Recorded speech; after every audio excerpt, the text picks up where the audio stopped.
This morning, I'm Cecilia Omogbe. I am Tayo Salam. It's great to have you join us again. All right, course. on the program this morning, we're starting with the ITO Cup. Is here, the round of 32, and former champions talking about Aqua United and Rangers. Oops. They are out, but defending champions talking about Kano Pillars. They survived 4-2 over Smart City. Stick with us on the show to see the teams responsible for the house star of these former champs. It's all about the magic of the FA Cup. It's like that everywhere across the world when it comes to football. Also on the show this time around, of course, football is almost home. After England defeated Denmark 2-1 to reach the first European Championship final. Okay, it's their first final in 55 years. They've been waiting for a long time. Will football really go home or will it go to Rome? We'll find out on Sunday. Rome or home? Home. We'll see. All right, to see the Queen or the Pope. We'll see.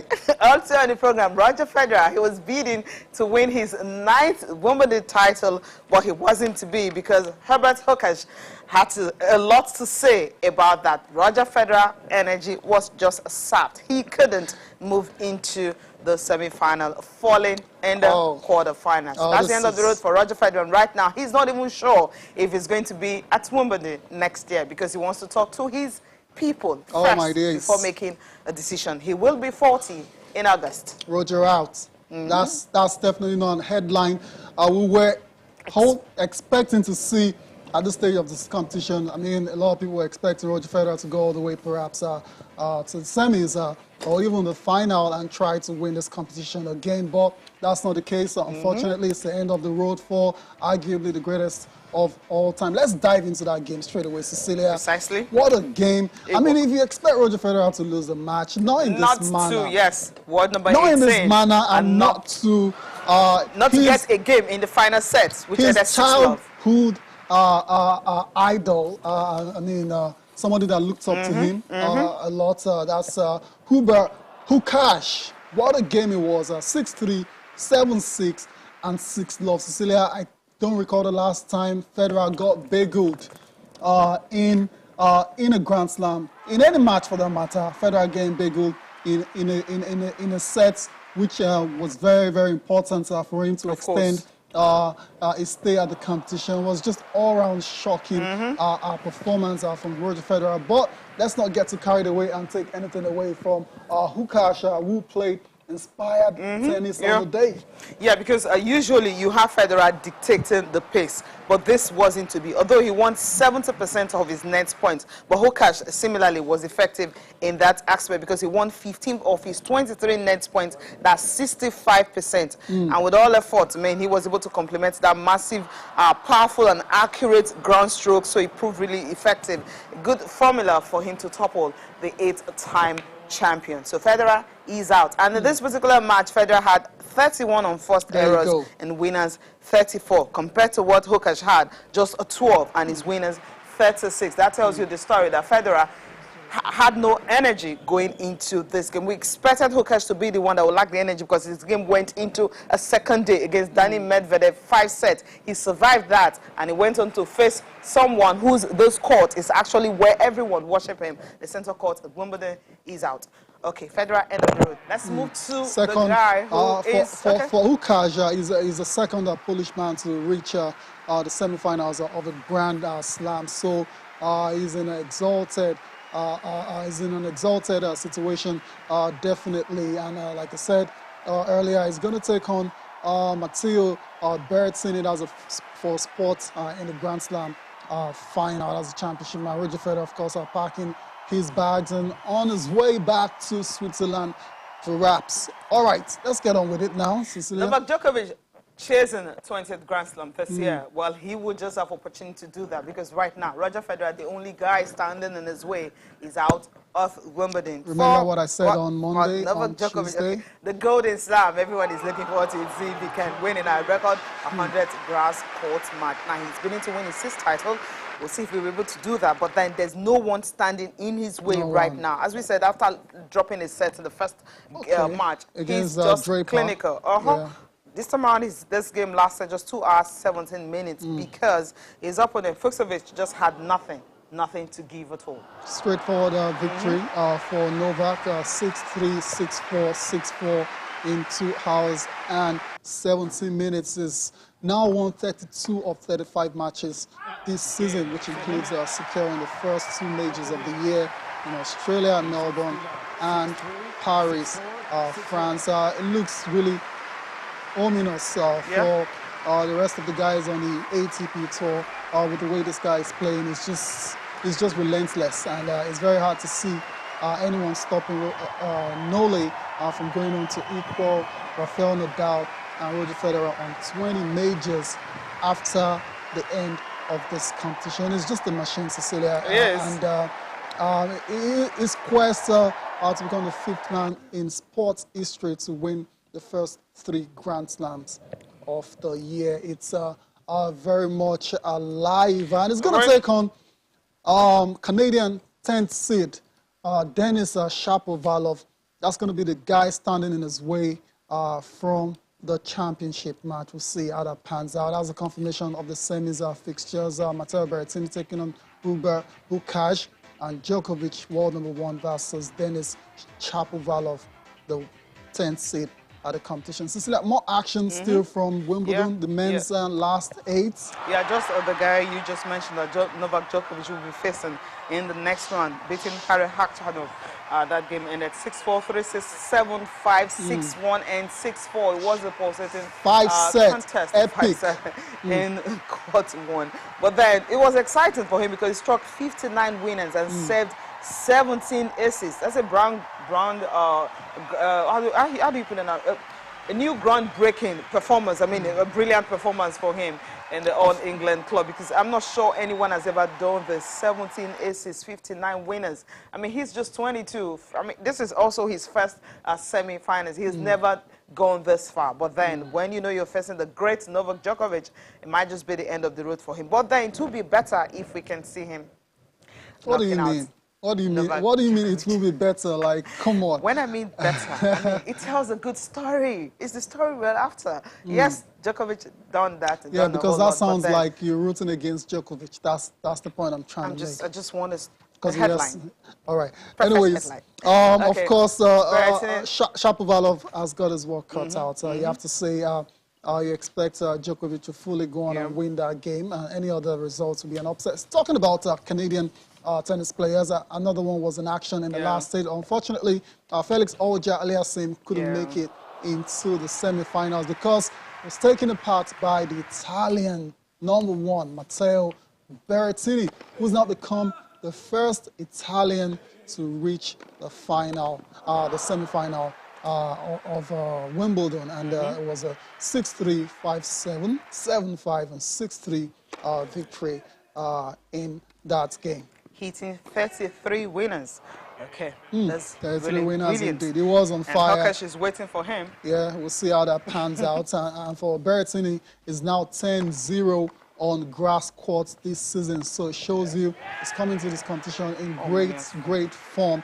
And his only loss at a major this year was against Novak Djokovic. That was at Roland Garros. So Matteo Berrettini looks really good, and might just be making it into the final at SW19. We'll see how it pans out. Because he's dropped just 2 sets. But for I mean, Hurkacz beating Federer. I mean, in serious confidence. Especially, I think he will be tired. I think he will be tired. I mean, 3 days back to back, and the 3 games, the 2 games. The match against Federer didn't take too long. Exactly, it was a straightforward victory. He will still be in that particular form when he's facing Berrettini, who is really at someone that you look at and you'll be wondering. That's it for tennis. Okay, that's it for tennis. And quickly, a countdown to Tokyo 2020 Olympic Games continues. It's 15 days to reach, and we know that, yes, our President Thomas Bach has arrived in Tokyo because they will be having an emergency meeting today because the hike in terms of COVID-19 cases in Tokyo, and because of that, a state of emergency has been declared, and they're thinking, should they reduce the numbers of people from 10,000 to 5,000? Do they have to do another lottery ticket again? But there's a whole lot of discussions will be done today. We'll know the final outcome of what will happen. Thomas Bach is there. But then we have a special, okay, before we introduce our special guest, Thomas Bach and also the organizers have been sending messages to everyone of what this particular Olympics will mean to everyone, because they want to ensure that safety is number one. They would definitely not, they will definitely not want to take anything for granted, because they understand the safety of the athletes is paramount. They actually addressed the UN Human Rights Council on a pre-recorded on Tuesday, and this is the outcome of the message that is sent to the United Nations Human Rights Council. We will do our best to ensure the safe and secure Tokyo 2020 Games for athletes and for everyone by taking full and comprehensive countermeasures. Through the successful hosting of the Tokyo 2020 Games, we hope to show the world that people have the right to live healthier and happier lives, even in different circumstances. When the athletes from 205 national Olympic committees and the IOC refugee Olympic team finally come together for the Olympic Games Tokyo 2020, they will send a powerful message to the world. The message of peace and solidarity. Our mission is about these values and goes hand in hand with human rights, especially the most fundamental of human rights, peace. It's all about peace, it's all about solidarity, and of course, it's all about equality and diversity. That's what these Olympics will portray. We just hope that it will go ahead as planned, because what's happening in Tokyo right now is scary, and that's why they'll be having an emergency meeting today to decide if they will be reducing the numbers of spectators, because already we know the opening ceremony, just the VIPs that will be there, it will not be open to even the home fans that have the ticket. All right, we have a special guest in the studio, an Olympian, of course. She will be leaving shortly, leaving the shores of the country shortly to Tokyo. A table tennis player, four-time Olympian. Yeah, four-time Olympian, because she's going for her fourth Olympics. I'm talking about Edem Offiong. She's right here in the studio. Good morning. Good morning. Good morning. It's great to see you guys I again. know, right? The Yeah, last good time to we be had here. you on, Yeah. during the height of the pandemic, you were still on lockdown Yeah. in Madrid, right? Yes. Now, so it's great to see you in flesh and blood, and of course, we're all excited for the games. Of course, you're more excited than us, right? Yes, because I've been waiting for over a year. So, What was so the waiting excited. game like? Because I remember when we talked to you when you were on lockdown, you were trying to do some exercise, just trying to keep yourself fit, been waiting all along. What was it like, just waiting, anticipating, anxiously waiting, training, not knowing, is it going to be or not to be? It was so frustrating, seriously, because the uncertainty and everything, you were just like, what is going to happen next, just thinking and so frustrating. But I thank God. But we're here now. Yeah. We're here now. In 15 days, the Olympics will start, and the games can begin. How excited are you? Yeah, I'm so excited because, I've not competed for about a year. So it's going to be like my first tournament after a year. That's interesting. So no tournament, no pre-games, There was nothing? nothing, because even the last one they had was so expensive. I couldn't make it because of fun and all of that. But even though I had support from the NOC, but I got everything so late and I couldn't prepare myself to go there. However, I am very excited because it's something I've been waiting for. After qualifying for Olympic, I went back to training and I was like, okay, this is going to be my fourth Olympic. And the qualifying was very tough because I have to play in between two Tunisians. Yeah, I remember. And I succeeded. So the excitement when I came back home, I was fully prepared, but everything went down because of the pandemic. But however, it's okay. So despite all of the issues, the challenges, not playing, how confident are you of putting up a decent showing in Tokyo? Yeah, I am very confident because this is something I've been doing for years. It's like part of me. So I am fully prepared. I am ready. I don't know how it's going to look like because of the COVID and everything, I don't know the rules and everything is going to change, but that's not going to be a setback. Yeah, some athletes are already arrived in Tokyo. I haven't spoken with some of them, what they're facing, how it's like, especially the canoe and rowing team, they're already there. Yeah, I spoke to some of them. They said it's a little bit crazy because you cannot go out. You can just from your venue to the hotel, just go and practice or go and eat. And I think every 2 days you take a test. Yeah. It's so difficult. It's a very rigorous process. It's all in a bid to ensure everyone is safe, both the athletes and officials. It's very important because if you're not healthy, I don't think you can play. Exactly. But in that particular situation, will athletes be in the right frame of mind? Because, you know, you're restricted, you're in a bubble. Yeah, for sure, because this is Olympic is very, very big tournament. Everybody is ready to play, no matter the condition. No matter the sacrifices you have to make, right? Me especially, I am ready. If they want to take the test every day, I will. I am so ready. So I think every other person is ready. Okay, so you'll be representing Nigeria for the 4th time at the Olympics, right? And of course, by extension, you're representing your state as well, to Cross River State. What has it been like, the support-wise? A few weeks ago, we saw Lagos State you know, inspiring and trying to motivate the players by giving monetary, rewards and all of that for the athlete. How's it been with Cross River State? Well, on that note, I haven't gotten any support from my state. It felt like I'm alone. Wow. But I hope to see my governor someday. I wish to see him because I know if I get to see him, I will smile for sure. So I'm still hoping to meet with him. I mean, you've got 2 more days in Nigeria before you go. I mean, like, what's the time for all of that now? Yeah, I love the level of confidence. You know, the story that actually pricked me, I don't know, I was going to have a follow-up to that, was when you were supposed to go for some tournament, because we know as you're going to the Olympics, once you qualify, there are major tournaments you have to attend. Yes, it's expensive, but how come the money came so late from the NOC? Because that is really what you need to be in that good form, you know, going into the Olympics and be sure you can compete favorably, because you've not had any tournament at all since you qualified. That's a bit, I mean, not going to be easy for you. It's not like the money came so late. Okay. You know, it's the tournament. And again, I didn't know the procedure because they changed so many things. They changed so many rules.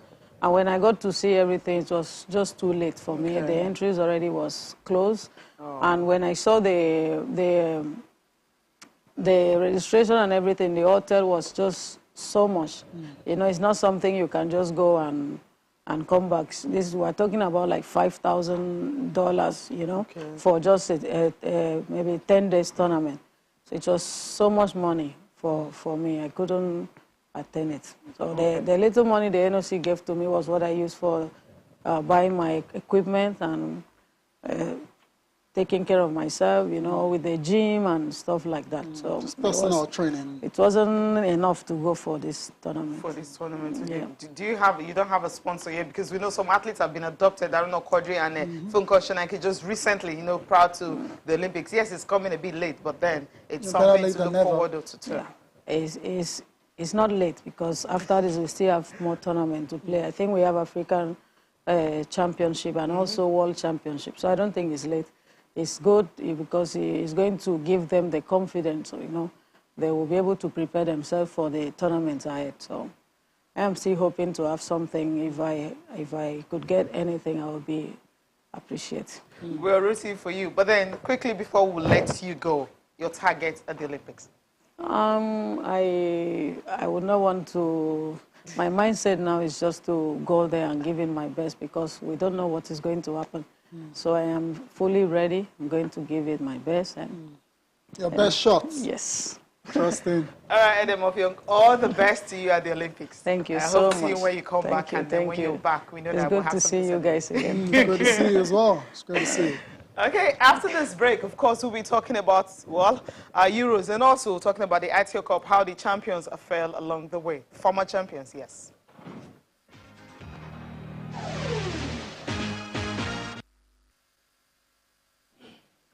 Yeah, welcome back. Well, it's still sports this morning on Channels Television. We have another guest in the studio.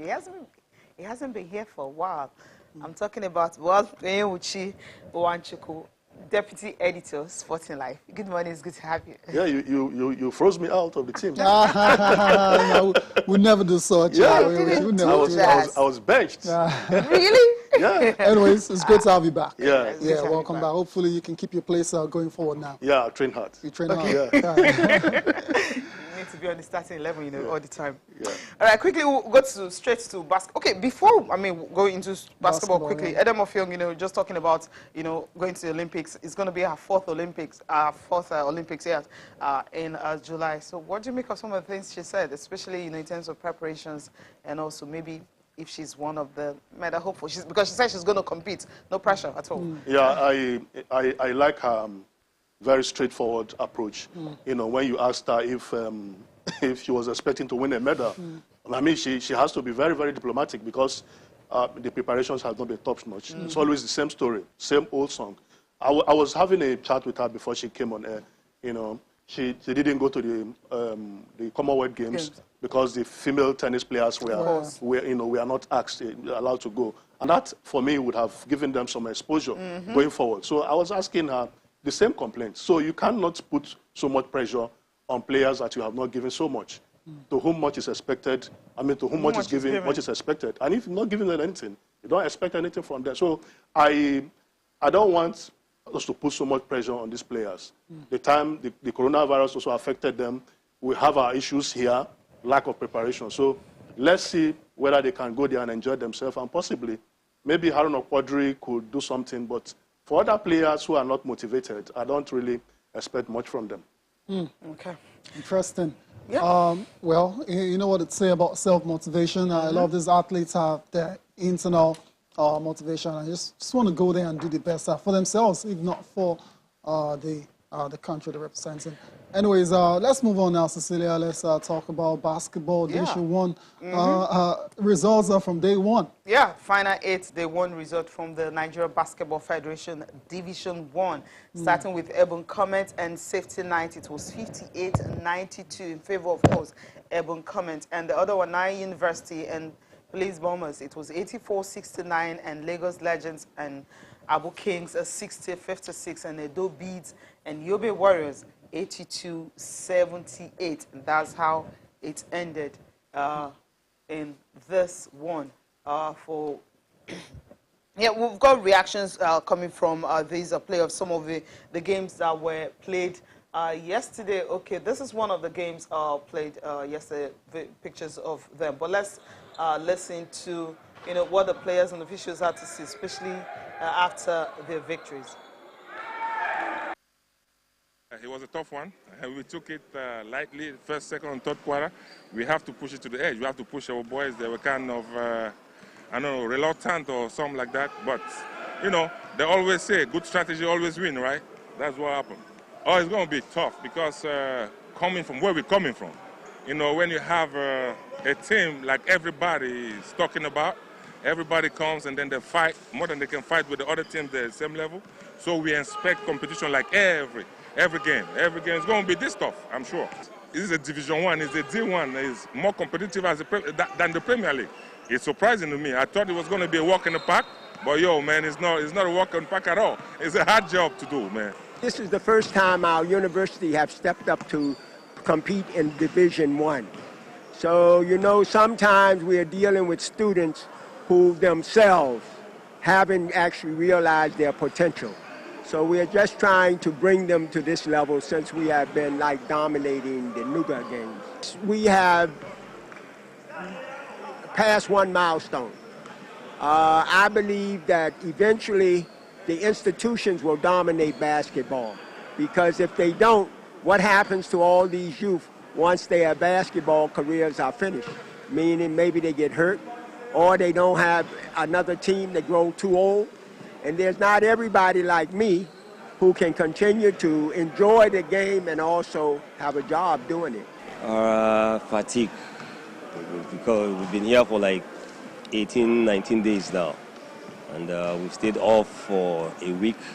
We're just coming back to game today. So I believe it's just fatigue. The game is okay as far as we're concerned. We came in here, we qualified for the Premier League, which is the main reason why we're here. So playing in the final 8 is for us to play more games and then improve on the games we have ahead in the Premier League. Oh, it's lovely. It's a high-speed game, high tension pack, action-soaked game. There were no pushover. For any team to be in the final 8, we all know that these are good teams and great teams, and we're all fighting for the same honor. So there's no team that's a pushover here. We give glory to God Almighty, and we give thanks to our dear state, Edo State, and our chairman, Mike Obaseki, for all their support for us to be here. Because you realize in a long while, Edo has not been in big championships like this. It's a welcome development, and it's a wake-up call for us. You just listened to the winners and losers. Lagos Legends beating ABU Kings 60-56, and also Edo Beats beating Yobe Warriors 82-78. And Yobe Warriors saying it was fatigue that caused them to lose their opening game, traveling all the way down to Lagos to play in the final 8. But Edo Beats, the story that is coming from there is the fact that they are happy that for the first time they are in this particular situation. They haven't been here for a long time, especially when it comes to basketball. Yes, this is Division 1, but their quest is to gain promotion to the Premier League, which is the elite and top flight basketball, which we don't know when it will start. Interesting. Quickly, your thoughts on these games, quickly. Yeah, I'm happy for them. I mean, what is the essence of training all the time? Gather players together, and when it comes to attending a tournament, they tell them there are no funds. It's quite demoralizing. And it does this, the sorry state of our sports. And some of these sportsmen and women, you can imagine what they are going through. It's traumatic. You train all the time, then they tell you that there's no money. So why do you waste your time? Some have gone into other things because of this. Maybe after so many years, they discover that they have just wasted their time, playing basketball or other sports. So for these players, you can imagine how, very grateful, how happy they are. But you see, going forward, we must look at building structures, because the government are overwhelmed. The coronavirus, they complain of lack of funds. How do we do it? How do we get private involvement in those sports so that every year these players will be going to tournaments? We don't need to rely on government all the time. They can't do it. They are sacking workers. They are all fighting banditry, fighting kidnapping. So they don't have time for sports. So you must look at ways of packaging the brand so that the private sector can come in and move the sports forward. If not, we'll still be talking about this. Every year. Maybe this government just remembered this team. Another government will come and say, we don't care, and they'll be left in the lurch. So we need to do the right things. Right things. One of the right things, of course, is for the players to be on the court more often than not. Ebu, comment with, scoring the most points on the day. Not a surprise at all, because the traditional side when it comes to basketball in Nigeria. And you know the history of Ebu comment. Exactly. I mean, it has a private sector backing. The owner is a businessman, so whether he is so enthusiastic about basketball, so whether you like it or not, come rain, come shine, he will pump in money into the game. So this is just the way forward. And they just want to play. Let's see them if they can make it into the elite division at the end of the final 8. We'll find out. They used to be there before. We'll see when they'll go back. Fingers crossed. All right, let's look at the day 2 fixtures of the final 8. And Police Bombers will be up against the tired Yobe Warriors. Lagos Legends and Safety Knights will also be in action. Edo Beats and Nine University and Ebu Comment and ABU Knights will be in action too in that order. Day 2 of the Nigeria Basketball Federation National Division 1 League. We'll leave basketball there and quickly go straight to, before we go to where football is coming home, ITL Cup. ITL Cup, yes, as usual, surprise result is the FA Cup. That's usually what happens in that. We'll just run through the result and we'll get Oyenwuchi's reaction in this one. The round of 32, starting from the men's result. You have Kano Pillars and Smart City. Smart City not smart enough for Kano Pillars. Kano Pillars winning by 4 goals to 2. May Agua and Niger Tornadoes. Niger Tornadoes winning that one. Abia Warriors were so clinical. I wish they can replicate this when it comes to the Premier League, because right now where they are is not good at all, and they are poor run of form continue in the top flight. But here they were clinical against Zamfara United 5-0. And the story of the day is Aqua United, league leaders and former champions, are losing to Gateway United by a lone goal. In other results, you have Bayelsa United beating Rangers, another one. Rangers by a lone goal. Former champions also crashing out of the way. Yobe Desert Stars and Lobby Stars. Lobby Stars are beating Yobe by a lone goal. And Rivers United against Sokoto United. It was Rivers winning by 2-1. And the game between Sunshine Stars and Kogi had to go into penalties after ending 1-0 in extra time. But Sunshine Stars winning 6-5 on penalties. And for the game between Warrior Wolves and Green Beret, it was Green Beret winning 5-4 on penalties. So Warrior Wolves are out of the ITEL Cup. That's other result. Also, you have Katsina United and Academy Warriors. Katsina winning 5-3 on penalties after it ended goalless, and Heartland winning 5-4 on penalties after that game against Ekiti United, also ending goalless. Whole lot in the round of 32. But in which quickly, let's get your reaction before we move over to the women's ITEL Cup. Yeah, out of all the games played, only one game, I think that of Zamfara against Abia Warriors, was like a stroll in the park. The others were keenly contested. So it shows that the essence of the FA Cup is it has been achieved. Then, you know, teams coming from nowhere, fancying their chances against the big teams and, you know, playing on the day. And if you are lucky, you could get some good results. I think for the bigger teams like Rangers and Aqua United are on top of the Premier League table. It was shocking. From what I gathered in Ijebu, Rangers were woeful. And Bayelsa United paraded some old war horses like Bernardo Korowanta and them. So perhaps they had experience on parade. They also complained that 4 of their players, Rangers, like IBRAHIM Olawi in Shimanga, went to the United States to play Mexico. But that's not an excuse. That's why you recruited a lot of players. Yes. You should have depth in your team. And for a tournament like this, you should fancy your chances. And if you don't do that, you have yourselves to blame. Then the Aqua United is shocking. Yeah.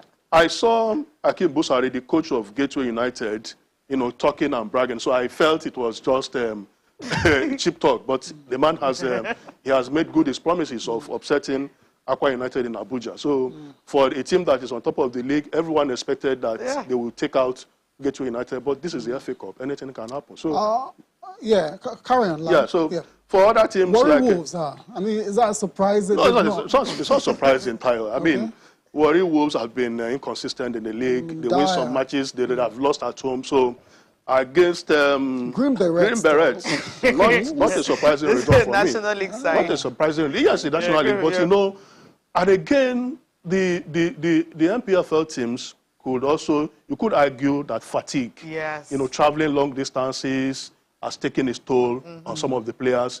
The coach of Eyimba complained lately that he had only 17 players who are fit, and the rest are either fatigued or injured. So we must look at ways of keeping players fresh and fit all the time. But this is the tournament. This is the FA Cup. It's the oldest competition, and everybody wants to win it. So we have had a situation in 1999 when Arugo FC got to the semi-final, and some of the players are still active, like Chijoke Jogu, who is still keeping for Heartland. So this is the essence. And if a team can get motivated, fancy their chances, they could go all the way or even go far. And somehow they could sell some of their players, market the team, and rebrand make some money. That's what it's all about. All right, let's take a look at the women, the round of 16 fixtures for today. Nasarawa Amazons and Ekiti Queens will be in action. You also have FC Robo Queens and Confluence Queens. You have Nigeria Rattles and Edo Queens. Nigeria Rattles who just gained promotion to the Premiership. Sunshine Queens and Oshu Babes will also be in action. Heartland Queens and Delta Queens. Pelican Stars and Bayelsa Queens. Bright Future and Abia Angels. Choir Ladies and Rivers Angels. Rivers Angels, remember, they're preparing to go to the WAFU B tournament to qualify for the CAF Women's Champions League later in the year. But then they will use this as part of their preparations for that, especially having to play against the Ghanaian champions, ladies. Okay, that's it for the FA Cup, right? So let's go to Europe.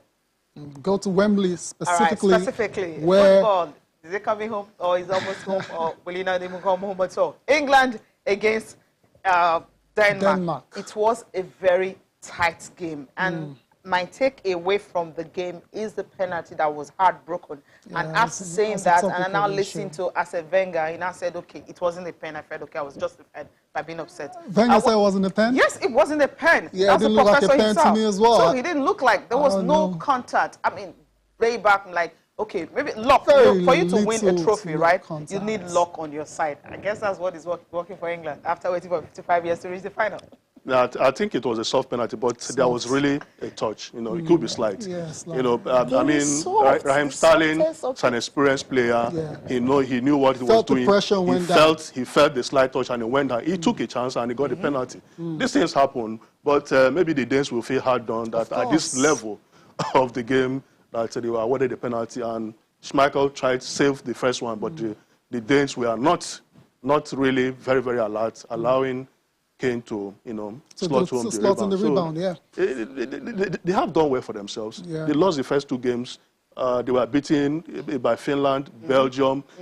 They almost lost Eriksen, but thank God he's alive.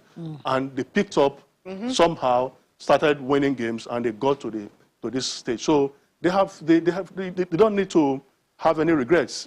The English team wanted it at all costs. They have a deeper bench, and the crowd, for goodness sake, 60,000 fans. It's incredible that we're seeing this England side going all the way to the final of the Euros when the so-called golden generation couldn't do it. But then different times, of course, the national teams that existed then, you know, you can't compare to the ones that we have right now. Of course, the man in charge of that team was responsible for getting them to this historic final. Gareth Southgate has been reacting, of course, savoring every moment, as well as Captain Fantastic Harry Kane. Let's take a listen to their post-match thoughts.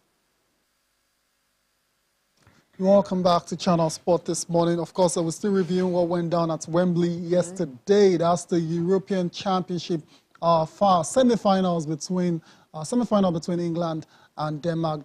England prevailing after extra time, courtesy Harry Kane, the captain. Harry Kane now is joined level with Gary Lineker as England's all-time leading scorer at Euro and World Cup final tournaments with 10 goals. Started slowly, the competition. Well, he's come alive in the knockout stages, Harry Kane. Yeah, quite phenomenal. Phenomenal figure for England. And you must give credit to Gareth Southgate. Like you said, he started slowly, and there were calls, there were clamor for Southgate to drop him. But he stood by the player because he knew the quality that Harry Kane had. And, of course, the coach takes the players, he trains them, he's with them during training and all the time. So that's quite professional of Southgate. Now he has paid them back because he knows that when the tournament start getting to the crucial stages, you need the experience of these players. And that's what they have done, and they have paid him back. Sterling has been, you know, right from the start, he did well, and he has been quite phenomenal for England. Yeah, indeed. Another player who's been a standout is Bukayo Saka at 19 years old, 305 days. He is the youngest player to start a match for England at the semi-final stage or later of a major competition. Bukayo Saka, you recall when he made that decision to play for England, a few haters wondering if he's ever going to get to, you know, fulfill his potential, you know, for at international level. But this guy's gone to the Euros already and is playing a prominent role for the team. Yeah, he took a wise decision. I mean, wise. Yeah, very much. You know, a lot of Nigerians trying to, you know, being sentimental about the decision. We are not being fair to the young man. And you see, we should start building structures. We should start investing in young players. I mean, England, the country where he lived, where he was born, invested so much in him. And he knew that in the England team, he had a future. And he has taken it, gave it all his best. And everybody is talking about Bukayo Saka's contribution to England in this tournament. Wow. Look at the pass he gave that led to the own goal. You know, this are not just, it's just not an ordinary player. He has showed that he has come of age. He has trained very well, and the lad is very humble. Last Saturday, his PE teacher called him on phone, and he showed that he's a boy that is ready to learn. He's a kid. He's literally a kid. He's 19. I mean, he's 19. Oh, look at that. Sorry.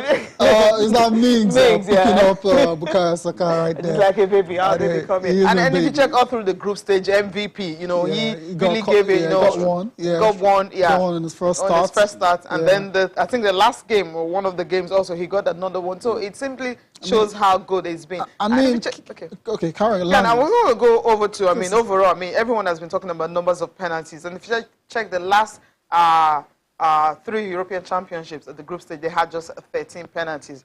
But if you check this one, we had 17 awarded. 17. And I'm like... Yeah, because there's a lot of action in the box, and that's why the referees are having to make certain decisions. Before we take a look at the papers, let's get reactions from these, of course, excited England fans talking about qualifying for the European Championship final. All right, celebrations are well into the night from England fans, and the excitement is very palpable. It's like you can feel it in the studio, and it's understandable because they've not been here before. England are supposed to be a massive footballing nation. Here we are, they're getting into their first final after, in how many years now? 55 years, 1966. They've never even won the Euros. Yeah, they've won the World Cup 1966, right? Yeah. That's the only trophy they've won. Yeah. So they've won on the 17 level. I think it's a progression. They won on the 17 level, they won on the 20 level, and this is Euros. And if you check the book of the players, they are still here. Very true. They've really invested, as you mentioned earlier. I mean, we can indulge the fans. I mean, if you have not won since 1966 and it's coming home, like you said, they fancy their chances against Italy. Let them celebrate, because nobody knows what is going to happen on Sunday. So let them cherish this moment, savor it, and live within the time. All right. Okay. We'll see. Sunday. All right. Sunday, we'll see who is more hungry, because the Italians are possessed. That's how they play. It's going to be let's look at the papers before we leave this studio. I'll start with Sporting Sun. And Sporting Sun here, Rogers warns Man United others. Ndidi not for sale. He's irreplaceable. When you say that, you're ready to keep him with more money. No player is not for sale. He said he's irreplaceable. Yeah, you know it is. That's true. That's true. And maybe the manager is just trying to raise the bar, drive his value up. Yeah. So if you are coming with any bid, you must bring a lot of money. If you're coming with 50 before, you start we thinking about double. We have had cases in the past where the manager said this player is not for sale, only for them to sell the player when they see the money. In fact, a week later. Yeah. So I'm not taking that with a pinch of salt. Chelsea to launch a stunning £150 million quid for Haaland bid. And a Napoli coach to build a squad around Osimhen. What do you think of this? Around Osimhen? Well, when did I hear not there? Osimhen is a striker. You still have some influential players like Insigne. We have seen what he's doing with the Italian national team. So if you're going to build your team around a player, it has to be a player that is, more experienced and quite older. So I think maybe later on for Osimhen, let's see what he's going to do this season. He tried his best because of the coronavirus and the injury he sustained playing for Nigeria. He didn't have the time to show us the stuff is made up. So let's see what happens next season. Indeed. Okay, this one, Leon step-up chase for 12 billion naira rated Onuachu. Also having Dinese joins race for Simi's signature, and Etebo too expensive for Galatasaray. Olise joins Ebereze in Crystal Palace. These Nigerian stars that are making moves. What do you think? I'm particularly interested in Paul Onuachu. He did well in the Belgian league last season. So all of us are interested in where he's going to. And more importantly, you should look at a club that will guarantee him playing time. Yes. While you pursue the money, I understand he's 28 years, but while you are looking for the money, you also consider playing time. Because if you play very well, your value is likely to increase, and you could get a bigger club. So let's see how it goes. He has been linked to a lot of clubs, even in the Premier League, Brighton, West Ham, now it's Lyon. So he should look at a league where he fits in, his style, the coaching philosophy, and all that. If he goes to the Premier League, I have my doubts. because without. the gap is much from coming from Belgium Belgium. to the Premier League. Though Wilfred Ndidi has, you know, proved doubt us wrong that you can move from Belgium and do well in the Premier League, but not every player can do that. Yeah. All right, quickly, complete sports before we leave. Galatasaray can't afford 7.5 million euro Etebo buyout. Eagle Star unclear over future. Oganakari Etebo, it's kind of stalled. His career is kind of stalled in the last year. I really don't understand. I can't fathom what went wrong with Etebo. He had his you know, future in his hands when he went to the championship. From there, he was sent on loan to Galatasaray, and he was not able to tie down a regular shirt. Now his future is like doubtful. But I hope he gets a good club. I hope he bounces back because he's a player that is that has done well for the national team. Can still be very useful. Yeah, he gives his best when he's very fit for the national team. All right, Oyunwuchi, we want to thank you so much for joining us this morning. My pleasure. Okay, back to First 11, right? Yeah. Thank you so much for watching. I'm Cecilia Mogbe. Have a fantastic day.